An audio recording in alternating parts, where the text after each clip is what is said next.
There you go, folks.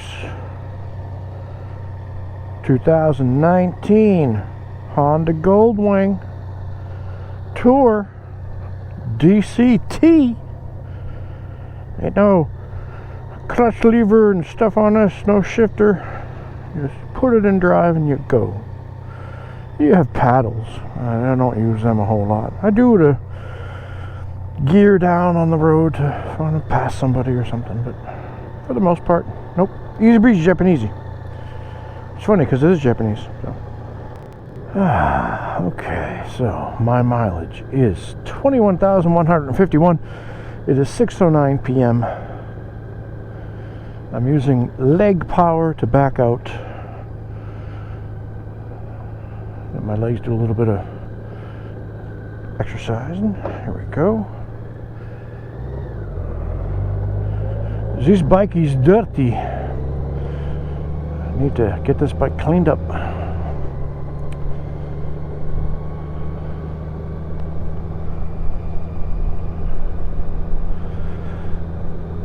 So today's topic is going to be a reappraisal or reassessment of knowledge.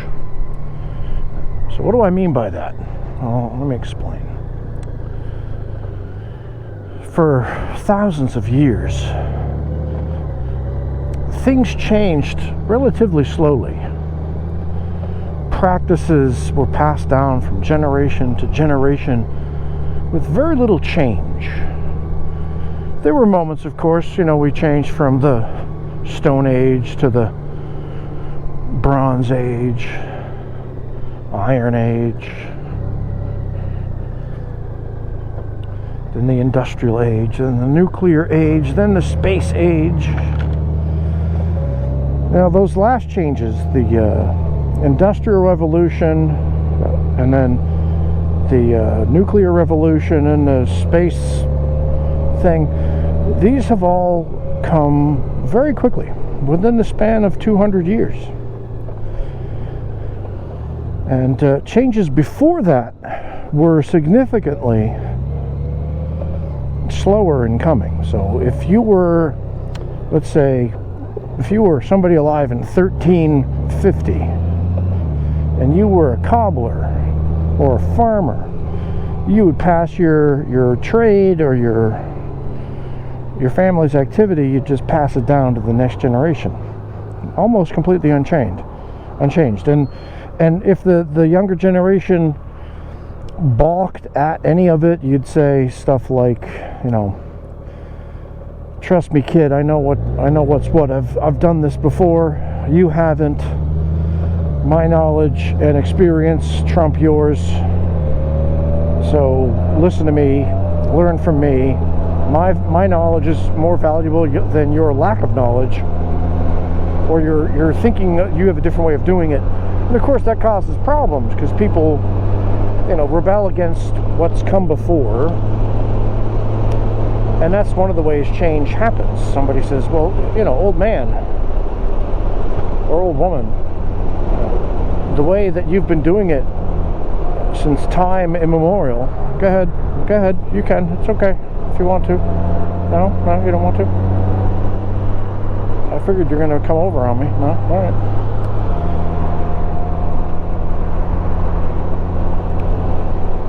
So the old ways of doing things, maybe younger people will say, well, this is stupid, why don't we just do it this way? And sometimes those concerns are valid and proven right, and other times they're not. And of course there's a lot of times where valuable knowledge is lost. When a generation dies and they take such valuable knowledge with them that we didn't realize at the time, humans didn't realize at the time. Like all the great things that the Egyptians did, or the Romans did, or the Picts and the Celts and what all they did. And we don't know now at all, any of it. We don't know what they did. I'm too lazy to get gas. I'll get it tomorrow. So we look at something like the pyramids, and in our ignorance as to how they did it, we say, oh, it must be aliens. And in the old days, let's say if you go back 4,000 years, well, they knew how they did it because they were doing it. You go back to just 1,000 years ago, and the people at that time might have said, oh, the gods made this. Like Angkor Wat. They said, oh, the gods made this. Well, no, people made it. You just don't know because all that knowledge died out. And so, you know, you in your ignorance are trying to come up with a reason, and you come up with a bad one. So yeah, when you wonder, like, how did they mix that concrete in Rome? You know, what was the exact mixture, and how did they do some of the things they did? Like, they had the awning that you could move around with these sail-like things on the amphitheater, the Colosseum. And that's a relatively recent thing that they figured out, oh, this is how they did it. So yeah, there can be valuable knowledge lost, but here's the thing. Nowadays, 2022, the knowledge that you have from, let's say, you know, if you're watching this and you're in your 80s, you're probably born in the 30s. If you're in your 90s, maybe the 20s. So let's just go back to the 20s, okay? So what did they have in the 20s? Typewriters, basic electric light bulbs, a lot of gas lights back then, kerosene lanterns, radio was just barely a thing. The phonograph was just coming out. That was a really new technology. People were not driving cars as much. It grew hugely. So let's just take that car as an example. When people started driving cars, the cars would make so much noise it would scare the horses. And of course, the people who had horses were pissed off about it. They said, oh, you damn car people, this is a fad, it'll never take over, you know, cars are terrible. And now look at us, you know, motorcycles.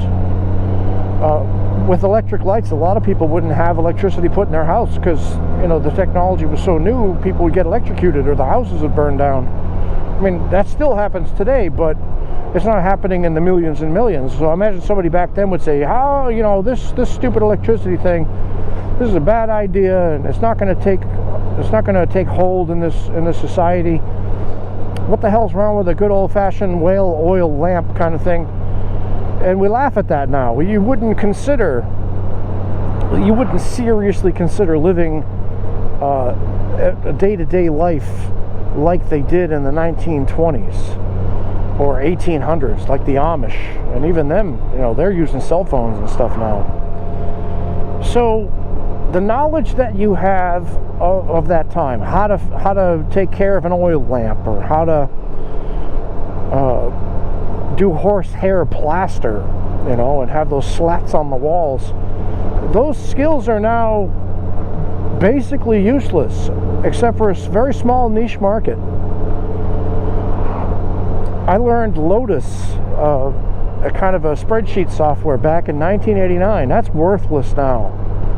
Or, you know, like I was saying in my previous video, the word processing programs that I learned, WordPerfect, for example, Windows 3, or the Atari 2600. I could kick butt at River Raid. That, you know, that doesn't matter anymore. Things have changed so quickly and so vastly that the knowledge that you have today has no market. It's just a simple, you know, if you like capitalism, this is capitalism at its most pure. If there is no market for your knowledge, then what value does your knowledge have? It doesn't have any. It's a curiosity, it's an anachronism, it's useless. It's like if you go to your job and you bring a computer from 1989 with you, one of those big boxy things with a you know, the floppy disk drive and all that, and you say, I'm going to work using this now. They're like, get out of here with that crap. It'd be like saying, reporting to the police department, say, all right, I think that I should do all my policing with this Model T Ford.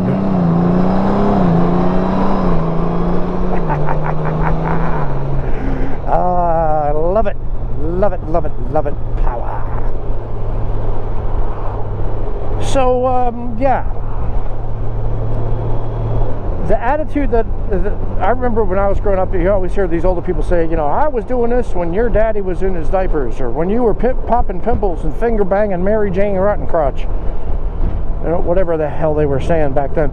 And you really can't say that now. Like, I can look at people who are, you know, 15, 20 years younger than I am, and they know things about how to use Blackboard or Moodle or all these other programs within there, the apps, that they could run circles around me. And I have to bow in deference to their knowledge because they know what's going on, and I cannot justifiably discount it and say, well, that's worthless knowledge that they have. No, it's my knowledge of teaching in a classroom with desks and students and not using the computer. That's gone. And good riddance to it. It's a whole lot more convenient way to learn by using programs, you know, word processing programs to write your papers. You don't have to go through the old click-clack typewriters anymore.